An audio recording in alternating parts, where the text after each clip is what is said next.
अस्सलाम वालेकुम, आदाब। मैं हूं खलील फरहाद। आइए वर्ल्ड न्यूज़ की शुरुआत करते हैं हेडलाइंस से। फरीज़े हज की अदायगी के लिए दुनिया भर से आज़मीन की सऊदी अरब आमद का सिलसिला जारी। अलजायर की 130 साल बुजुर्ग खातून भी हज के लिए पहुंची सऊदी अरब। किया गया बुजुर्ग खातून का वालिहाना इस्तकबाल। तमाम तर आलमी कोशिशों के बावजूद फ़लस्तीनियों पर हमले से बाज नहीं आ रहा है इसराइल। ताज़ा हमले में 6 फ़लस्तीनी शहीद। अमेरिका ने किया इतराफ़, नहीं किया जा सकता हमास का मुकम्मल खात्मा। यमन में तारकीन वतन की कश्ती डूबने से 49 अफराद हलाक, 140 लापता। हलाक होने वालों में ज्यादातर का ताल्लुक इथियोपिया और सोमालिया से।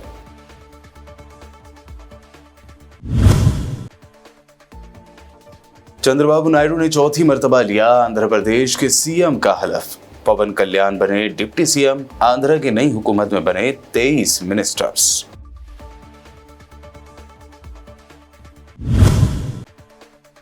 मोदी कैबिनेट में जगह न मिलने से अजीत पवार और शिंदे ग्रुप में नाराजगी। महाराष्ट्र में टूट सकती है एनडीए। शिंदे ने खराब मुजाहरे के लिए मोदी के 400 पार नारे को ठहराया जिम्मेदार। और कांग्रेस खातून तर्जमान रागिनी नायक को गाली देने के बाद रजत शर्मा आए तनकीदों की जद में। रागिनी ने कहा रजत जी ने उन्हें धमकाना भी शुरू कर दिया है। और पेश है खबरों की तफसील। फरीज़े हज की अदायगी के लिए दुनिया भर से आज़मीन सऊदी अरब पहुंच रहे हैं। मुक़द्दस मकामात मक्कतुल मुकर्रमा और मदीना मुनव्वरा में रूह परवर मनाजिर देखे जा रहे हैं। ऐसे में हिम्मत और बेहतरीन जज्बे की मिसाल देखने को मिले। कहते हैं हज पर वही जाता है जिसका बुलावा आता है। ऐसा ही कुछ देखने में उस वक्त आया जब हज की सादत हासिल करने के लिए अलजायर की 130 साल बुजुर्ग खातून ने सऊदी सरजमीन पर कदम रखा। अलजायर से ताल्लुक रखने वाली 130 साल बुजुर्ग खातून सरहदा सेती की हज के लिए सऊदी अरब आमद पर सऊदी हुकाम ने एयरपोर्ट पर उनका इस्तकबाल किया। जिद्दा एयरपोर्ट पर सऊदी हुकाम 130 साल खातून की आमद पर बनफ्स नफीस मौजूद रहे। इस मौके पर सरहदा सीती ने सऊदी क़यादत और सऊदी अवाम के लिए नेक ख्वाहिशात का इजहार भी किया। सरहदा सीती ने अल्लाह ताला का शुक्र अदा किया कि उसने हज की सादत के लिए उन्हें मुंतखब किया और अपने घर आने की तौफीक दी। इसराइल के ताज़ा हमलों में गुज़िश्ता 24 घंटों के दौरान मज़ीद 6 फ़लस्तीनी शहीद हो गए हैं। फ़लस्तीनी हिलाल अहमर सोसाइटी ने मंगल की शाम को कहा कि उसके अमले ने जिनैन के मगरब में कुफ्रदान में निशाना बनाए गए मकान से 2 नए शोहदा की लाशें बरामद की हैं, जिससे इस कस्बे के शोहदा की तादाद 6 हो गई है। फ़लस्तीनी हेल्थ मिनिस्ट्री ने कुफ्रदान में इसराइली फ़ौजी ऑपरेशन के दौरान शहीद होने वालों के नामों का ऐलान किया है। उनमें 28 साल सकर आरिफ आबिद, 24 साल अहमद मोहम्मद समूदी, ऐमन अब्दुल करीम अबू फजाला, 23 साल मोहम्मद हज़ा मरई, 32 साल मुस्तफ़ा आलम मरई और 21 साल अहमद मोहम्मद अबू उबैद शामिल हैं। इसराइली काबिज़ फ़ौज ने कल मंगल के रोज़ कुफ्रदान कस्बे पर धावा बोल दिया था। इस दौरान मज़ाहमतकारों के साथ झड़पें शुरू हुई।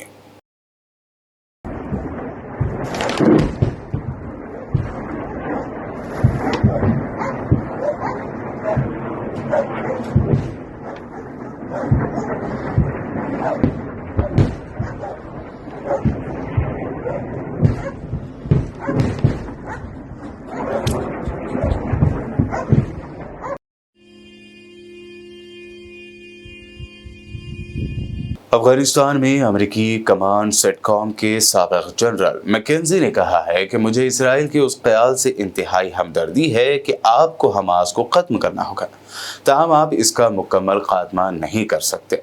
एक इंटरव्यू में अफगानिस्तान से अमेरिकी फ़ौजों के इनखला के अलावा यूक्रेन के तनाज़े और इसराइल हमास जंग पर भी मैकेंजी ने बात की। फ्रैंक मैकेंजी से सवाल किया गया कि क्या हमास के खिलाफ इसराइल की जंग जीती जा सकती है। इस सवाल के जवाब में मैकेंजी का कहना था कि मेरे ख्याल में ये मुमकिन है, जिसके लिए बाद में गजा के अंदर जंग की नहीं बल्कि एक और विजन की जरूरत है जिसमें इजरायली फौजियों के अलावा दीगर फौजी भी शामिल हैं। हालांकि हमास को पूरी तरह से खत्म नहीं किया जा सकता। उधर हमास और इस्लामी जिहाद ने बाज़ाब्ता तौर पर इजिप्ट और कतर को जंगबंदी से मुताल्लिक अमेरिकी तजावीज़ का जवाब दे दिया है। गजा की पट्टी से बाहर हमास की तरफ से सलामती कौंसिल की जंगबंदी की करारदाद को कबूल करने के ऐलान के बाद तंजीम ने कुछ दिगर तफसीलात का इंकशाफ किया है। गुज़िश्ता रोज़ हमास के सियासी शोबे के सरबराह इस्माइल हानिया और इस्लामी जिहाद के सेक्रेटरी जनरल ज़याद नक्काला ने कतरी वज़ीर आज़म अब्दुर्रहमान आल सानी से मुलाकात में जंगबंदी तजावीज़ पर अपना जवाब पेश किया। उन्होंने कहा कि जंगबंदी से मुताल्लिक़ तजावीज़ पर मिस्र को भी जवाब भेज दिया गया है। हमास रहनुमा उसामा हमदान ने कहा है कि हमास ने सालिसों को इस तजवीज़ पर कुछ तहफ़्फ़ुज़ात से आगाह किया है। यमन में तारकीन वतन की कश्ती डूबने से 49 अफराद हलाक और दिगर 140 लापता हो गए हैं। अक़वाम मुत्तहिदा के इंटरनेशनल ऑर्गेनाइजेशन फॉर माइग्रेशन के मुताबिक हॉर्न ऑफ अफ्रीका से मुहाजिरीन और तारकीन वतन को ले जाने वाली एक कश्ती डूबने से कम अज़ कम 49 अफराद हलाक और 140 लापता हैं। पीर के रोज़ उलटने वाले बहरी जहाज़ में तकरीबन 260 अफराद सवार थे, जिनमें से ज़्यादातर इथियोपिया और सोमालिया से ताल्लुक़ रखते थे। ये अफराद सोमालिया के शुमाली साहिल से 320 किलोमीटर खलीज अदन के पार यमन पहुंचने के लिए रवाना हुए थे। अमेरिका में शूटिंग से मजीद हलाकतों की खबरें सामने आई हैं। अमेरिकी शहर एटलांटा में फायरिंग के वाक़े में 4 अफराद हलाक हो गए। हलाक होने वालों में मुश्तबा मुलजिम भी शामिल है। गैर मुल्की खबर रसा इदारे के मुताबिक अमेरिकी मीडिया ने मेयर आंद्रे डिकिंस का हवाला देते हुए कहा कि फायरिंग का वाक़या एक फूड कोर्ट के अंदर पेश आया। अमेरिकी हुकाम का कहना था कि हलाक होने वालों में एक मुश्तबा शख्स भी शामिल है।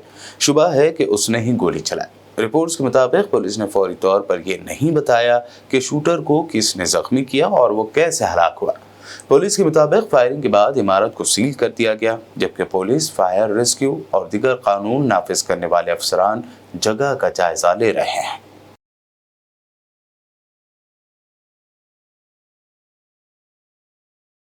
चीन में हुए एक चाकू के हमले की वारदात में 4 अमेरिकन टीचर्स जख्मी हुए हैं। आइवा की एक कॉलेज से वाबस्ता इन टीचर्स पर शुमाल मशरक़ी चीनी सूबे जिलिन में वाक़े एक पार्क में हमला किया गया। अमेरिकी हुकाम और मीडिया ने बताया है कि चीन में चाकू हमले में 4 अमेरिकी जख्मी हुए हैं। ये चारों अफराद आइवा के कॉर्नेल कॉलेज में टीचिंग डिपार्टमेंट से वाबस्ता हैं। जराये ने बताया कि जिलिन शहर में हुए इस चाकू हमले के नतीजे में डेविड जाबर नामी अमेरिकी शहरी के बाजू पर जख्म आया है। उन्होंने कहा कि डेविड की हालत खतरे से बाहर है। जख्मी होने वाले चारों अमेरिकी असातिज़ा नॉर्थ ईस्ट चीन में वाक़े बया हुआ नामी यूनिवर्सिटी में पढ़ा रहे थे।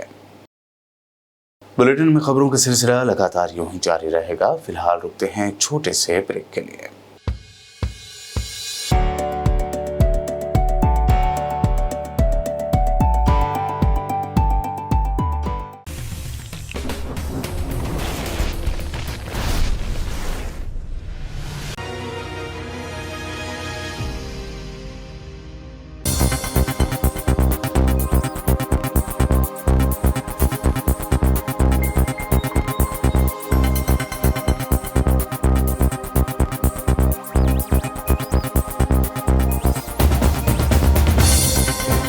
ब्रेक के बाद आगे बढ़ते हैं और अब देखते हैं मज़ीद अहम खबरें। Telugu Desam party chief N Chandrababu Naidu आज बुध 12 जून को चौथी मरतबा आंध्र प्रदेश के सीएम बन गए हैं। उन्होंने आज वजीर आला के ओहदे के लिए हलफ लिया। विजयवाड़ा में केसरपल्ली IT पार्क में मुनक़दा हल्फ बर्दारी तकरीब में वज़ीर आज़म नरेंद्र मोदी, मरकजी वज़ीर अमित शाह, JP नड्डा, बंडी संजय, महाराष्ट्र के CM एकनाथ शिंदे भी शामिल हुए। चंद्रबाबू नायडू के बाद जनसेना चीफ और एक्टर पवन कल्याण ने डिप्टी CM के ओहदे का हलफ लिया है। नायडू की हुकूमत में डिप्टी CM को मिलाकर 23 मिनिस्टर्स हैं। TDP से 19, पवन कल्याण समेत जनसेना के 3 और BJP का 1 मिनिस्टर शामिल है। एक पोर्टफोलियो खाली रखा गया है। आत्मनिर्भर, बेटी बचाओ बेटी पढ़ाओ, ఇత్యాది పథకాలన్నీ కూడా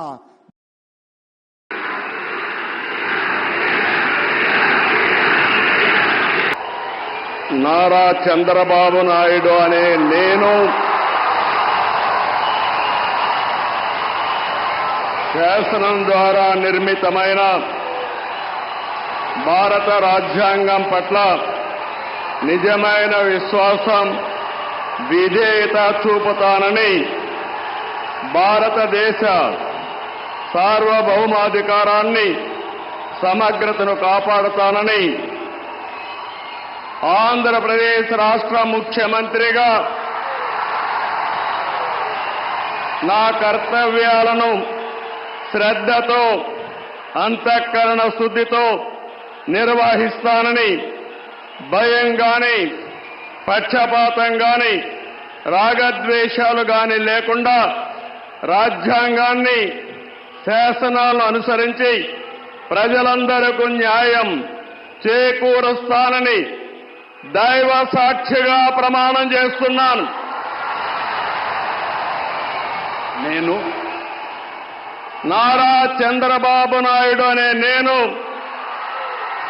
ఆంధ్రప్రదేశ్ రాష్ట్ర ముఖ్యమంత్రిగా నా పరిశీలనకు వచ్చిన లేదా నాకు తెలియవచ్చిన ఏ విషయాన్ని నా కర్తవ్యాలను సక్రమంగా నిర్వహించేందుకు అవసరమైన మేరకు తప్ప ప్రత్యక్షంగా గాని పరోక్షంగా గాని ఏ వ్యక్తికి లేదా వ్యక్తులకు తెలియపరచునని లేదా వెల్లడించని దైవ సాక్షిగా ప్రమాణం చేస్తున్నాను.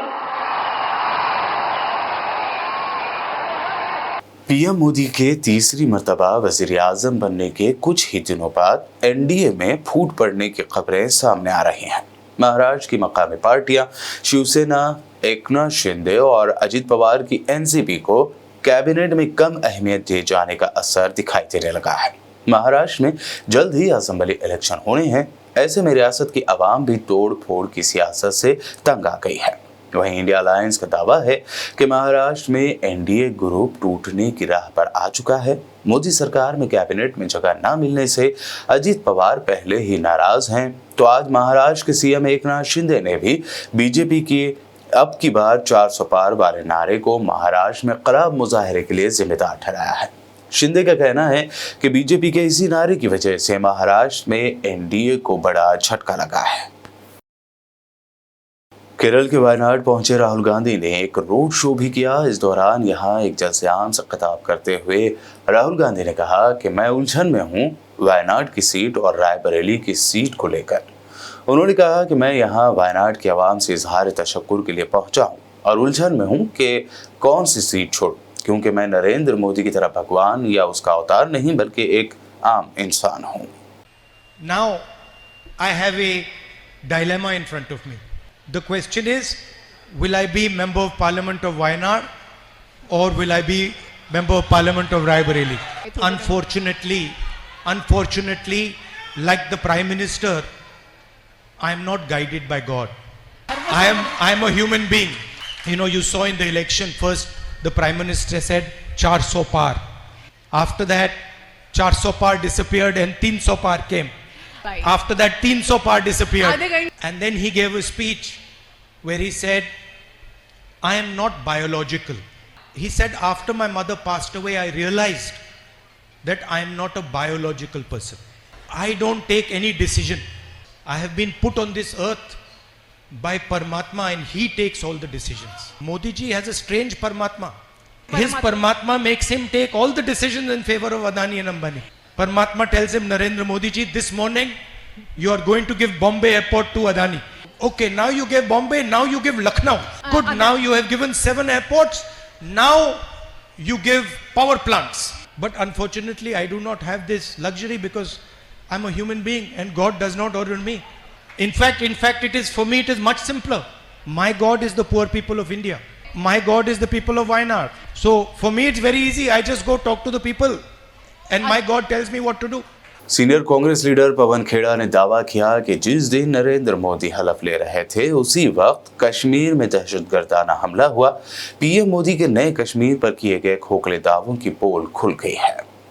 नमस्कार साथियों, जिस दिन इस देश में सरकार शपथ ले रही थी, नरेंद्र मोदी जी शपथ ले रहे थे, कई राष्ट्राध्यक्ष आए हुए थे हिंदुस्तान में, भारत में, उसी दिन उसी वक्त रियासी में एक आतंकी हमला हो रहा था जिसमें 9 तीर्थयात्री, निहत्थे तीर्थयात्री मारे गए। उसमें कुछ बच्चे भी थे।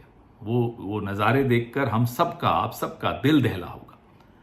उसके बाद लगातार रोज आतंकी हमले जम्मू कश्मीर में हो रहे हैं। क्या ये नया कश्मीर है नरेंद्र मोदी का?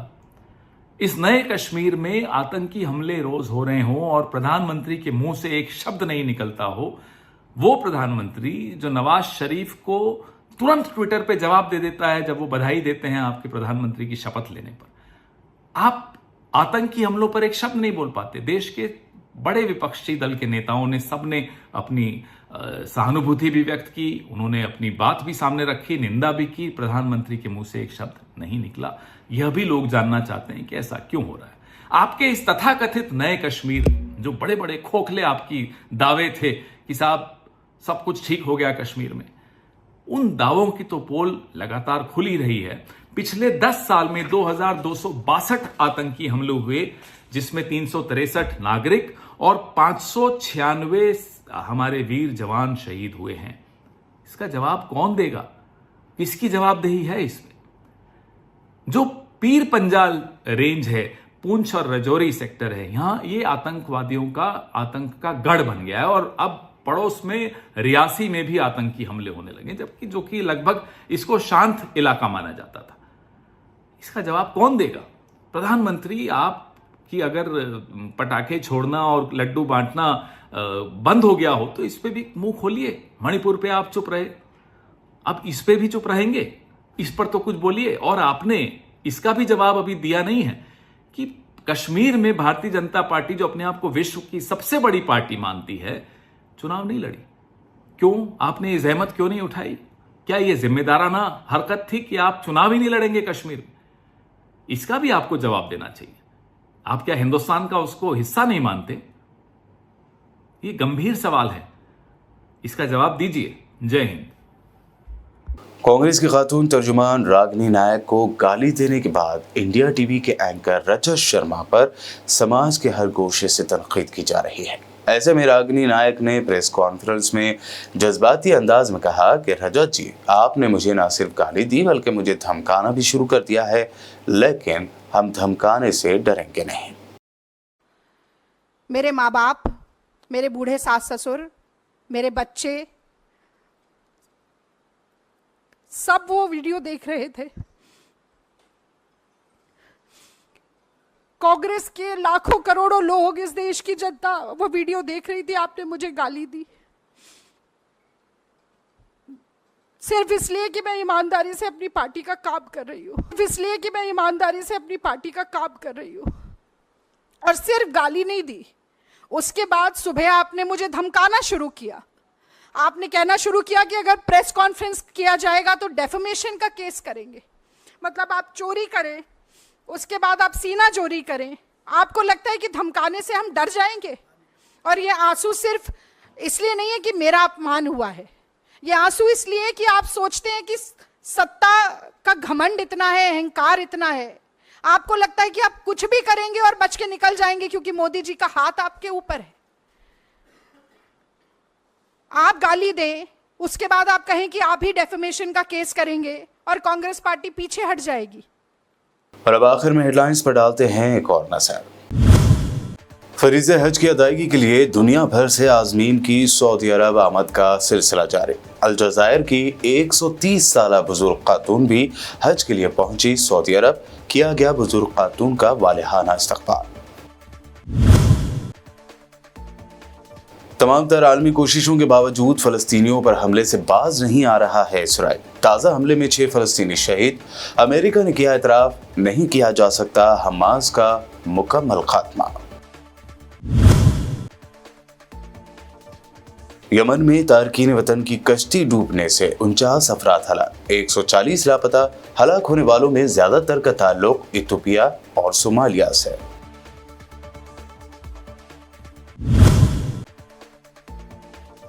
चंद्रबाबू नायडू ने चौथी मर्तबा लिया आंध्र प्रदेश के सीएम का हलफ। पवन कल्याण बने डिप्टी सीएम। आंध्र की नई हुकूमत में बने 23 मिनिस्टर्स।